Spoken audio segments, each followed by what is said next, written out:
इस तरह से फाइनली मोमेंटम, मैं एक बार फिर से रिपीट कर देना चाहता हूं। मोमेंटम, ठीक है, होता momentum is considered to be a measure of the quantity of motion by a moving body.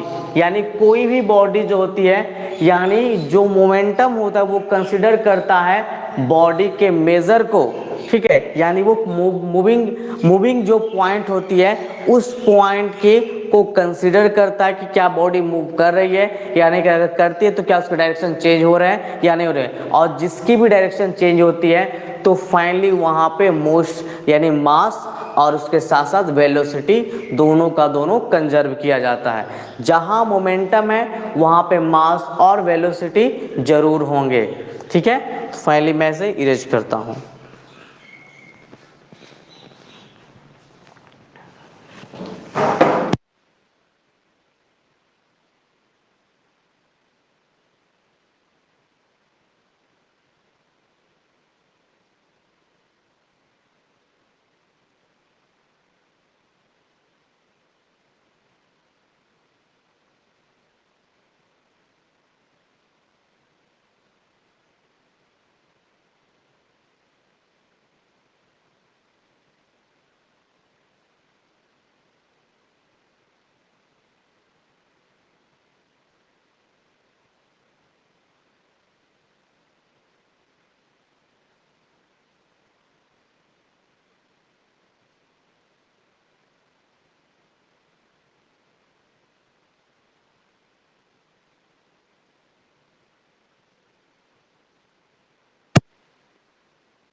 चलिए ठीक है, पहले मैं इसे मिटाता हूं।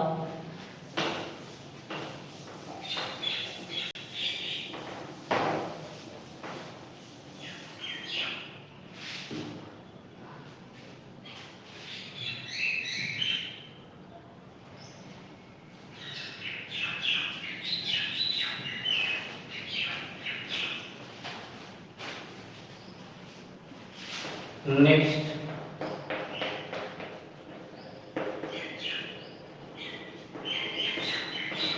द रेट ऑफ चेंज इन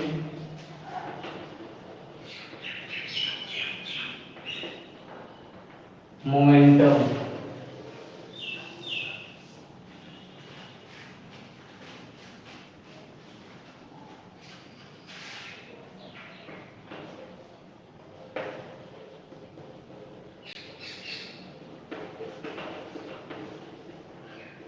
समझ में आया है ना?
चलिए नोट कीजिएगा।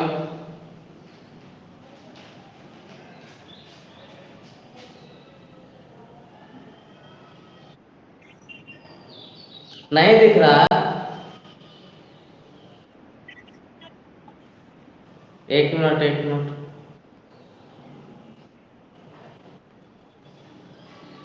अब ठीक है?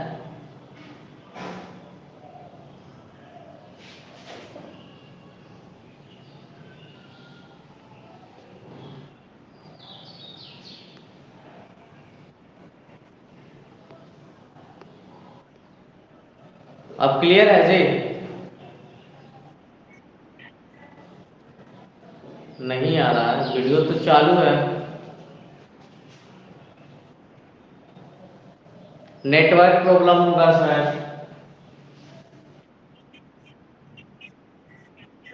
रिकॉर्डिंग हो रहा है, रिकॉर्डिंग चले जाएगा।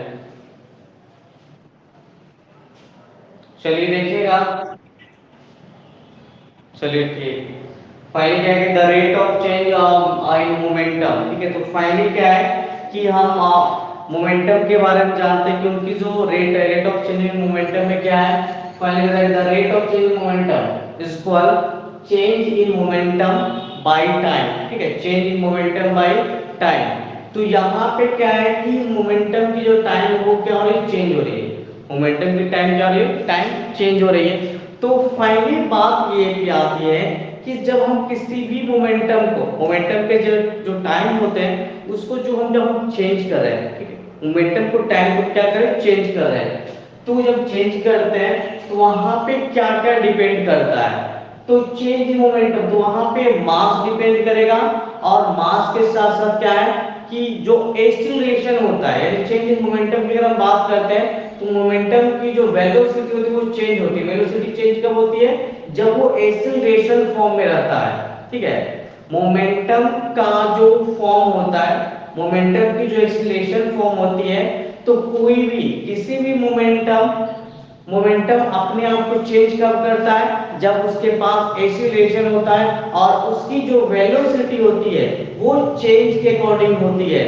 जैसे तो यहाँ पे क्या लिखा है कि the rate of change in momentum, जब भी किसी भी मोमेंटम, किसी का भी मोमेंटम जब वो चेंज होता है तो वहां पे वेलोसिटी के जगह पे एक्सीलरेशन वर्क करता है। याद रखिएगा, अगर मोमेंटम चेंज होता है, किसी भी बॉडी का मोमेंटम अगर चेंज हो रहा है, ठीक है, पार्टिकुलरली अगर मोमेंटम चेंज होता है तो वहां पे एक्सीलरेशन यानी p equal to m multiply a का फॉर्म यूज करते हैं। और यही फॉर्म यहाँ पे अगर मोमेंटम यानी p को हटा दिया जाए और f को रख दिया जाए तो f equal to m a हो जाएगा, यानी न्यूटन के सेकेंड लॉ का काम करेगा, ठीक है। तो चेंज मोमेंटम इसको change in momentum by time, तो मास मल्टीप्लाई चेंज मोमेंटम यानी मोमेंटम चेंज हो रहा है, यानी initial velocity to final velocity, तो v minus u by t. ये पूरा का पूरा फॉर्म किसका है, एक्सीलरेशन का।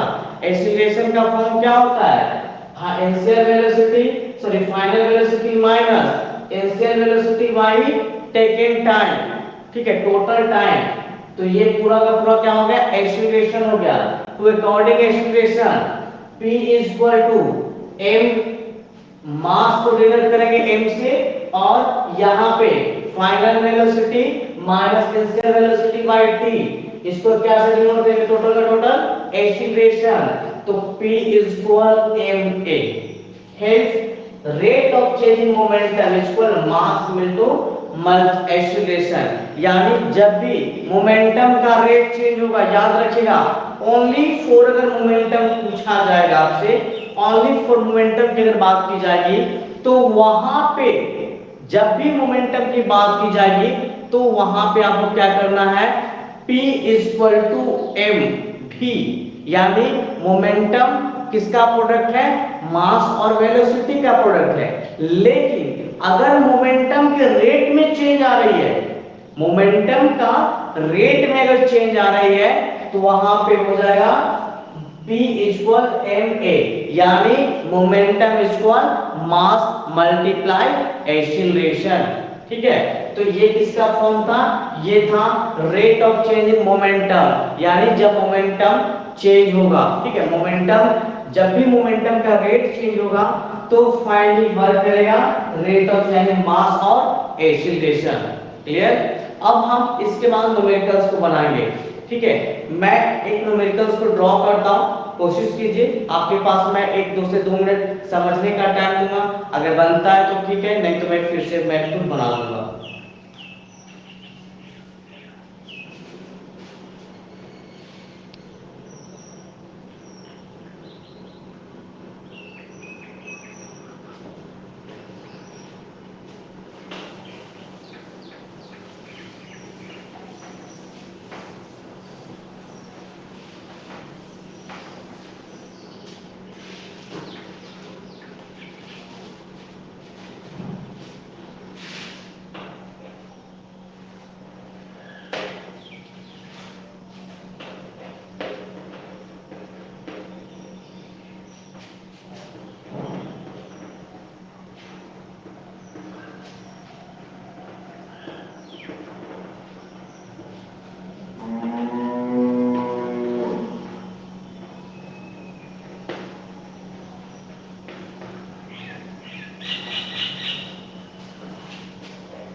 सो स्टूडेंट्स, फाइनली क्या है कि मैंने यहाँ पे एक न्यूमेरिकल्स दिया है जो कि मोमेंटम, मास और उसके साथ साथ वेलोसिटी से रिलेटेड है, ठीक है। मास, मोमेंटम और वेलोसिटी से रिलेटेड है। मैं इसको एक एक करके, ठीक है, एक बाय वन स्टेप पहले मैं से पढ़ूंगा, ठीक है।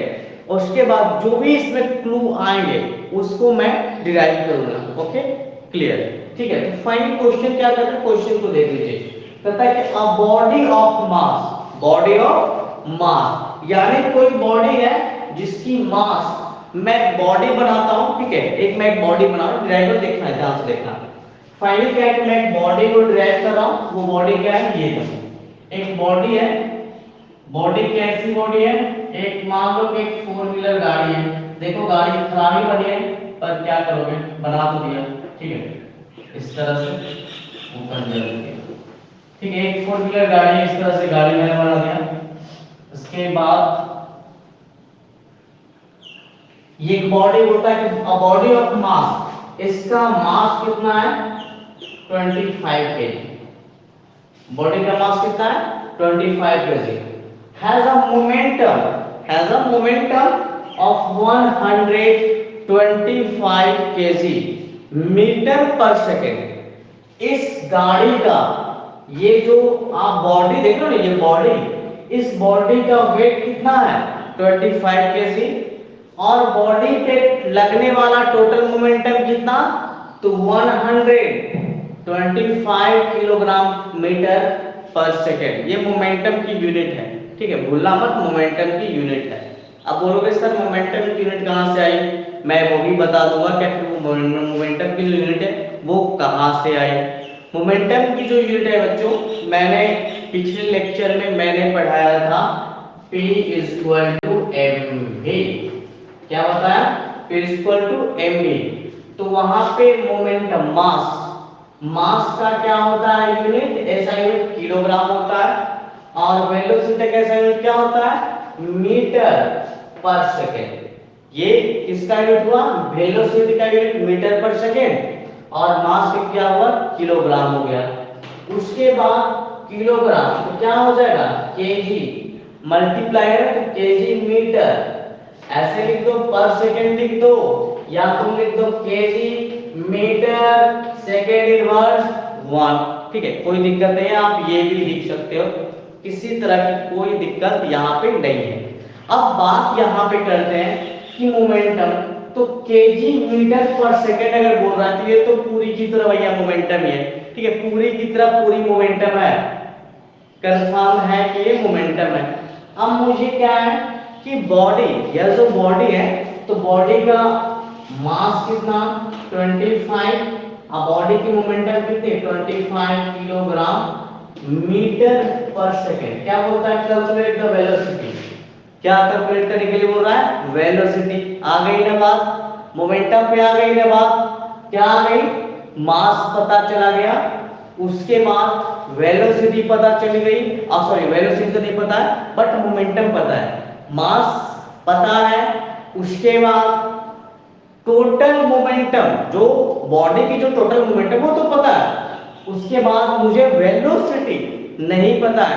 कंजर्व क्या करेगा, क्या था मोमेंटम का, मोमेंटम का कंजर्वेशन क्या था कि mass sorry momentum is equal mass multiply velocity, यानी मास और वेलोसिटी का जो प्रोडक्ट होगा वो क्या कहलाएगा momentum. Clear, so apply the momentum formula. Next देखो, सो गिवन क्या क्या दिया गया है, मास 25 kg, mass 25 kg, just like momentum is equal 125 kg meter per second and acceleration, sorry क्या पूछ रहा है velocity, so velocity how much velocity नहीं पता है ना, नहीं पता है। क्या दिया गया है, मास दिया गया है, मोमेंटम दिया गया है, वेलोसिटी नहीं दी गई है। निकालो velocity, apply the momentum formula. क्या अप्लाई करोगे, मोमेंटम फॉर्मूला का अप्लाई करोगे, P equal to m multiply v, P का वैल्यू कितना 125 kg metre per second equal mass कितना 25 kg मल्टीप्लाई वेलोसिटी तो मुझे नहीं पता भैया, मुझे नहीं पता। देखो केजी से केजी क्या हो गया, कट गया, 25 फाइव जा क्या होगा 25 फाइव जा 125, ठीक है। तो वेलोसिटी कितनी निकली, वेलोसिटी कितनी निकली v equal 5 metre second inverse 1। ये क्या निकला, बॉडी की वेलोसिटी निकली, कितनी निकली 5 v equal 5 metre second inverse 1। ये हमारा पूरा बॉडी का वेलोसिटी हो गया, ठीक है। तो इस तरह से मैंने इस बॉडी का क्या निकाला, वेलोसिटी निकाला। किस चीज का अप्लाई किया, तो अप्लाई मैंने किया यहाँ पे मास दिया था, मोमेंटम दिया था, वेलोसिटी नहीं पता था भैया, मैंने मोमेंटम का फॉर्मूला क्या लगाया, मोमेंटम का फॉर्मूला लगाया P equal to mv, mass into velocity आ गया, ठीक है। जो जो दिया था मैंने वहां पर पुट किया, वेलोसिटी अपने आप निकल गई। सो इजी क्वेश्चंस, कुछ ज्यादा टफ नहीं है, ठीक है। तो फाइनली अगर अच्छे से बनाएगा तो कोई दिक्कत नहीं है, आप बना सकते हैं। तो इस तरह से ये मोमेंटम था। मैं फिर से रिपीट कर देता हूँ, पता क्या बॉडी ऑफ मास 25 kg, एक बॉडी है जिसकी मास 25 kg है, उसका total momentum 125 kilogram metre per second है। तो कैलकुलेट करता है कि फाइंड द वेलोसिटी। तो पहले गिवन जो जो दिया गया उसे मैंने लिख लिया। मैंने फॉर्मूला जब देखा तो वहां पे फॉर्मूले में क्या था कि मुझे मास दिया था, वेलोसिटी नहीं पता थी, वेलोसिटी बिल्कुल नहीं पता थी, मास पता था, मोमेंटम का वेलोसिटी नहीं पता थी। मैंने मोमेंटम का फॉर्मूला लगाया, मास और वेलोसिटी से मैंने मोमेंटम निकाल और सॉरी वेलोसिटी निकाल ली, ठीक है। तो यहाँ पे क्या हो गया, केजी से केजी, ये केजी से केजी कट गया, 25 फैक्टर 125 कट गया, यहाँ पे कट खत्म हो गए, ठीक है। वेलोसिटी क्या बचा 5 मीटर पर सेकंड बोल दो या 5 मीटर सेकंड इनवर्स 1 बोल दो, कोई दिक्कत नहीं है, आपका आंसर आ गया, ठीक है। सो नोट कीजिए।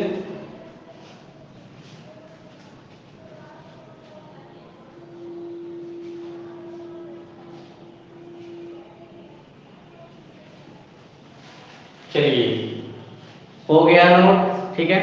मैं अगला क्वेश्चन जो दूंगा वो आपके लिए होमवर्क में रहेगा, ठीक है।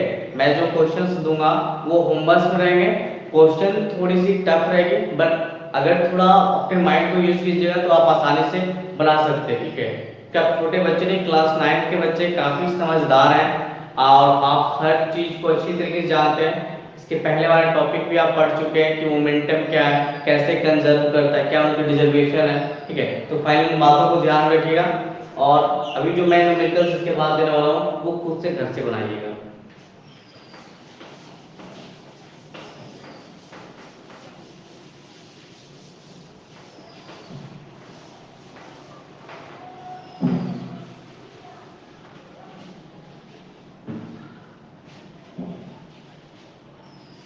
Next,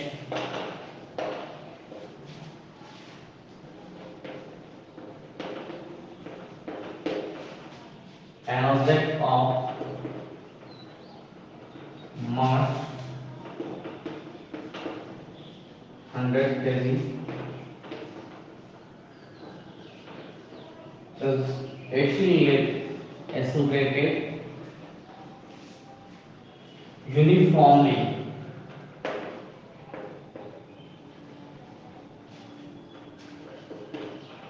from a velocity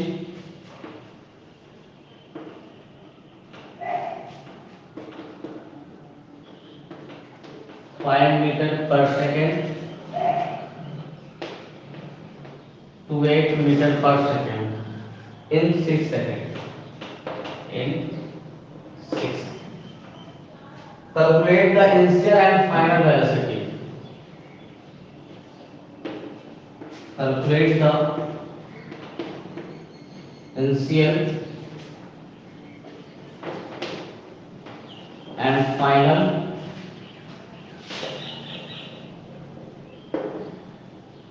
velocity, sorry, final momentum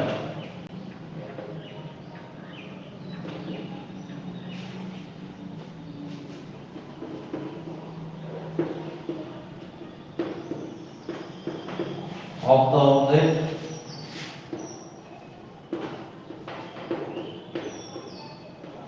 also find the magnitude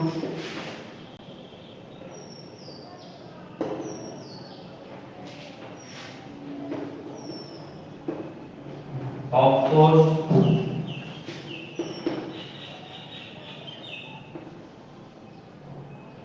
exerted on the object.